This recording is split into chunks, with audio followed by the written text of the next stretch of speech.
Hello viewers, welcome back. শুরু করতে যাচ্ছি ট্রাভেল শো ঘুরি ফিরির ব্র্যান্ড নিউ স্পেশাল এপিসোড।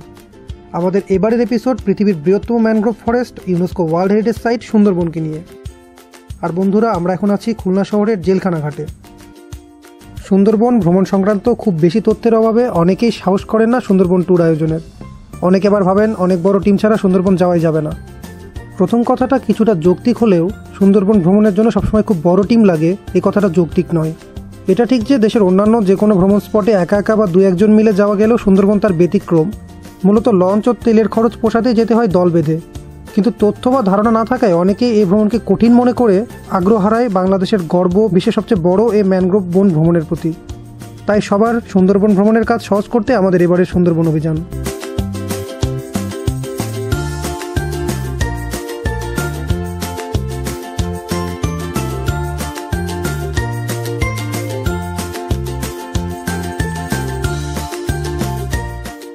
দর্শক বন্ধুরা, সুন্দরবন ভ্রমণ মূলত 3 ধরনের হয়ে থাকে।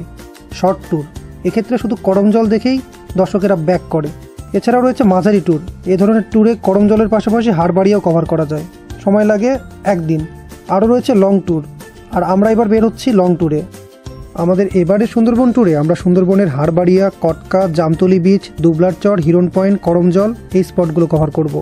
ঢাকাভিত্তিক অনলাইন ট্যুর এজেন্সি টোটো কোম্পানির সহায়তায় সুন্দরবন হলিডেজের লঞ্চ বনবিলাসে করে আমরা সুন্দরবনে ঘুরব। ডিসেম্বর, জানুয়ারি এই 2 মাস নিয়মিতই ট্যুর অপারেটরদের প্যাকেজ থাকে। চাইলে তাদের প্যাকেজে অন্যান্যদের সাথে মিলে ট্যুরে যাওয়া সম্ভব। আর নিজেরা যেতে চাইলে ছোট 2-1টি গ্রুপ মিলেও ট্যুরে যাওয়া যেতে পারে, অথবা নিজেরা ইভেন্ট করে কয়েকজন মিলেও করা যেতে পারে সুন্দরবন ভ্রমণের গ্রুপ। অনেকেরই হয়তো ধারণা 40-50 জনের কমে সুন্দরবন যাওয়া যায় না, কিন্তু মজার ব্যাপার হলো মাত্র 8-10 জনে হতে পারে একটি গ্রুপ। আর নিজেরা গ্রুপ করে গেলে খরচ পড়ে স্বাভাবিকের তুলনায় অনেক কম। রান্নাবান্না ও খাওয়া দাওয়ার যাবতীয় ব্যবস্থা হয় লঞ্চে। সুন্দরবন ট্যুরের 2টি উপভোগের বিষয় রয়েছে, প্রথমটি নেচার আর দ্বিতীয়টি ফুড। তাই অপারেটরের সাথে রেট ঠিক করার আগে খুব ক্লিয়ারলি কথা বলুন, সে কি দেখাবে আর কি খাওয়াবে। কথা পাকা হয়ে গেলে সেই বিষয়গুলো উল্লেখ করে অবশ্যই লিখিত চুক্তি করুন। এক ভেসেলের কথা বলে আরেক ভেসেল দিয়ে দেওয়ার অভিযোগ নিয়মিত, তাই চুক্তিতে জাহাজের ছবি সংযোজিত থাকলে আরও ভালো। জাহাজের কাগজ ঠিক আছে কিনা পারলে সেটাও নিশ্চিত হয়ে নিন।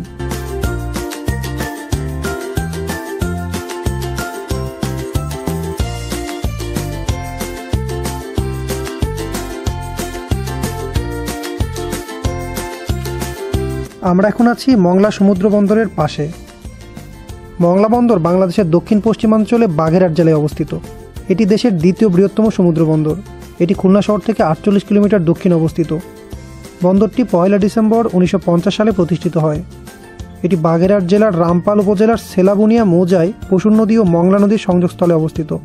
নাব্যতা সংকটের কারণে মংলা পোর্টে এখন আর বড় জাহাজ খুব একটা আসে না, সব আনলোড হয়ে যায় হাড়বাড়িয়ার মাঝ নদীতেই। বন্ধুরা, অবশেষে আমরা ধীরে ধীরে সুন্দরবনের ভিতরে ঢুকে পড়ছি। ঢাকা থেকে সারা রাতের বাস জার্নি এবং পরবর্তীতে খুলনা থেকে প্রায় সারা দিন লঞ্চে ভেসে ভেসে আমরা অবশেষে চলে এলাম আমাদের এবারের সুন্দরবন অভিযানের প্রথম স্পট হাড়বাড়িয়াতে।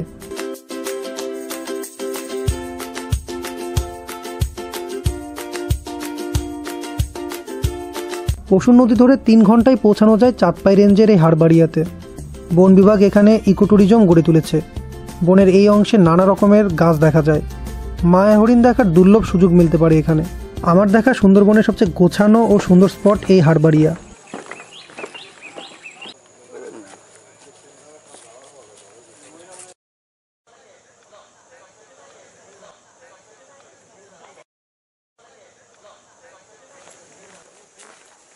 বন বিভাগের পারমিশন ছাড়া এখানে ট্রেইলে হাঁটা যাবে না।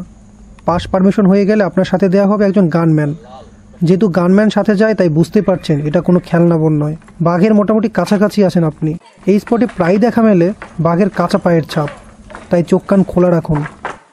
ভিউয়ার্স, সামনে যে বড় মোটা গাছটা দেখা যাচ্ছে এটা হচ্ছে পশুর গাছ সুন্দরবনের, আর ওই পাশে নারিকেলের মতো পাতা, এটা হচ্ছে সুন্দরবনের গোল পাতা গাছ।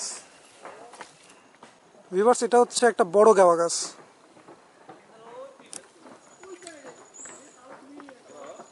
সুন্দরবনের সর্বত্র এরকম অসংখ্য শ্বাসমূল লুকিয়ে রয়েছে।